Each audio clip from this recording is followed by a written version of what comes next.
Hey, what's going on, collectors? Jim here with another figure review, and tonight we're taking a look at the SH Figuarts Kylo Ren. Now, this is pretty old figure, nothing new about this one whatsoever, but I have been collecting a lot of the Star Wars SH Figuarts line, so I wanted to pick up Kylo Ren, check them out. Packaging is basically what we've seen before. You know, it's pretty much very small and simple, which I do like about SH Figuarts. We got the big open window, shows Kylo Ren there. We do kind of have like this kind of like a gold brown trim going around than like some of the silver that I've seen on some of the other ones. On the top you got the Star Wars. This is from the Force Awakens. The bottom you got all that. The one side you do have an image of the figure along with a little bit of a read-up, which is more or less just the SH Figuarts company read-up. On this side, again, we just get the continuation of the trim. On the back we do have the promotional pictures, all that fun stuff. But that is the packaging. Let's crack this figure out and take a closer look. Okay, and here he is all out of the packaging. Now this figure, I don't know, he is a little bit frustrating to deal with, that's for sure. Now as you see, I did take this portion of his head off, just going to make it easier to go over the review with you guys.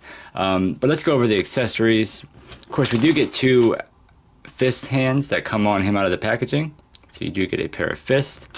You do get two kind of, you know, force hands, and they got some nice sculpt on them, you know, on both sides. Of course, we do have two gripping hands for the lightsabers, and I will say that, I mean, I had to really pry at the fingers so you don't go messing up the sculpt and paint to get this lightsaber into his hands. I mean, I did not like that at all, that I had to, you know, pry so much and really work at getting that in there. So I did not like that. And then we do have two kind of, not trigger finger hands, but I guess kind of like relaxed hands, you know, with a little bit of pose in them. Kind of look like trigger finger hands though. We do get two hilts that are, you know, powered down. And they did a really nice job on these. Really nice sculpted detail and nice paint all throughout those. So I think they did a really good job on the hilts. We get two of those. And this one is the same exact thing. Of course, it does have the peg. So you can actually peg it into the side of the figure right there, the belt. And that's a little bit of a pain in the ass to do as well. But of course, once it is in there, it will kind of, you know, rotate around on that. Then of course we do get the lightsaber that is on, and this thing looks great. Again, the hilt is the same thing. We get the really nice sculpt and paint all throughout it, and then we get a really nice, you know, red translucent plastic that kind of has that little wavy look to it.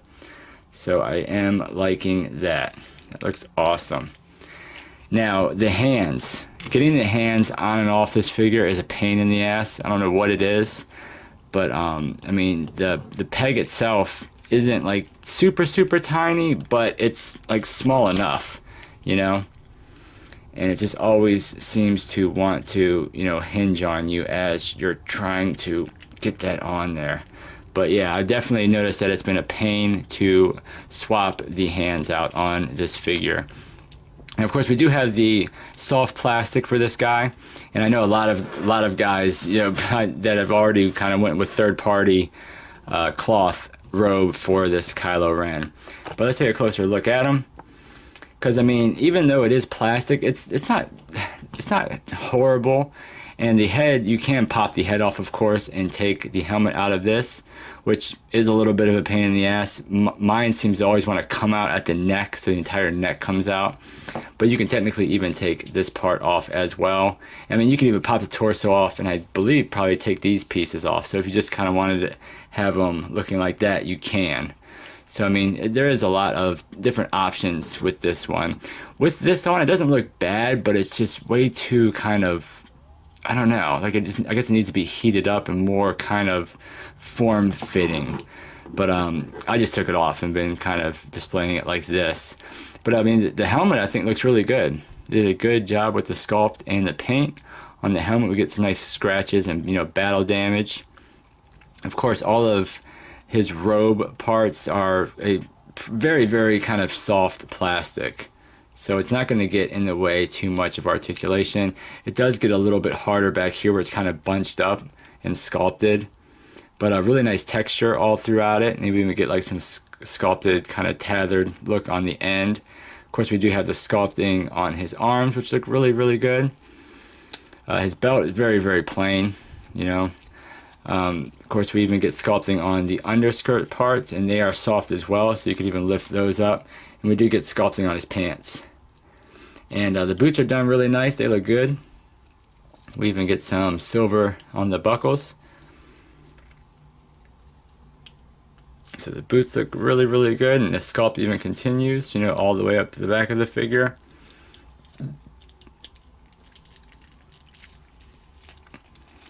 But yeah, I mean, overall, I think it looks good, you know? It definitely looks good. He is a little bit on the frustrating side as far as just kind of loose, like the torso wants to pop out on me all the time, it seems like. This thing's kind of annoying. I'm ready to take this off, but I think it just kind of makes some... It's like when you take this off, then, I don't know, his head looks a little bit too high, like his neck's too long. But, now, he does have really nice articulation in him. As far as articulation, you get nice movement with the head. So with the head and the neck, you can pretty much get him looking up. Looking down about that much. Of course, you get full rotation. You get really nice side-to-side pivot, so I like that. And the neck swivels as well. It's kind of hard to manipulate it, and I'm sure you could probably even get more range out of it. I probably just don't have it turned the right way. But really nice movement in the arms. You have a shift up and down in the arms, so that'll shift and go, you know, really nice out. And there is even like a butterfly, so it will kind of go forward and back. So I do like that. And these are just kind of like hard plastic cups to hide the articulation.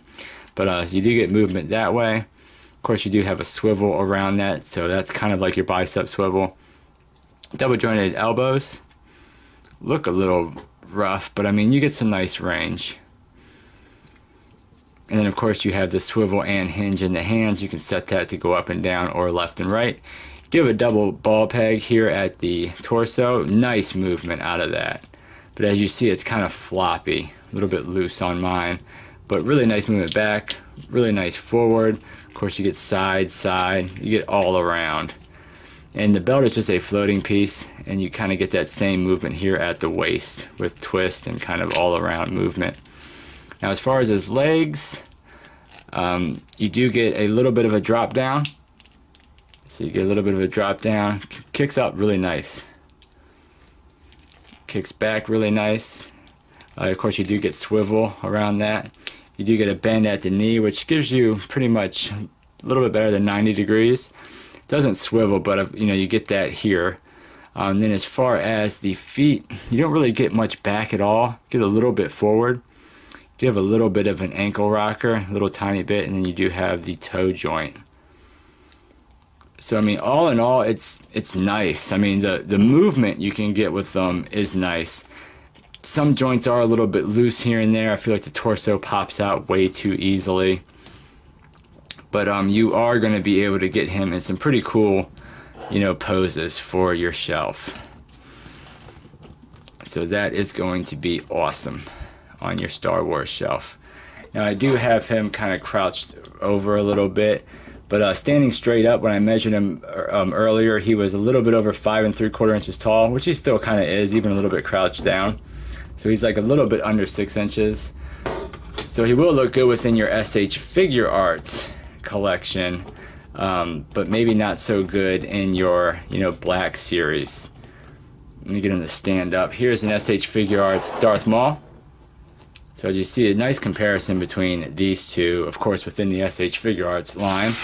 Then you do have the Black Series Darth Vader. So you see a little bit out of scale. Now Darth Vader is on one of those NECA stands just because mine has trouble standing. But of course, you know, he's always going to be a little bit bigger. So, I mean, you can put him in your Black Series if you want. He just might not look to scale. But yeah, guys, that is the SH Figuarts Kylo Ren figure from the Force Awakens. You know, very cool figure at the end of the day. I personally like it. Would I prefer the cloth? Yes, because I'm not really digging his hoodie that comes over. I'm not really digging that. He is a little bit floppy. The hands are a pain in the ass to switch on and off. But, you know, at the end of the day, it is a decent little figure, and it's going to look good up on your Star Wars shelf. But yeah, guys, that is the review. Thank you for watching. Thank you for liking. Thank you for commenting. And thank you for subscribing. Over 100 subscribers. So that's pretty cool. But that's the video, guys. Until next time, take care, and I'll see you on the next figure review. Take care.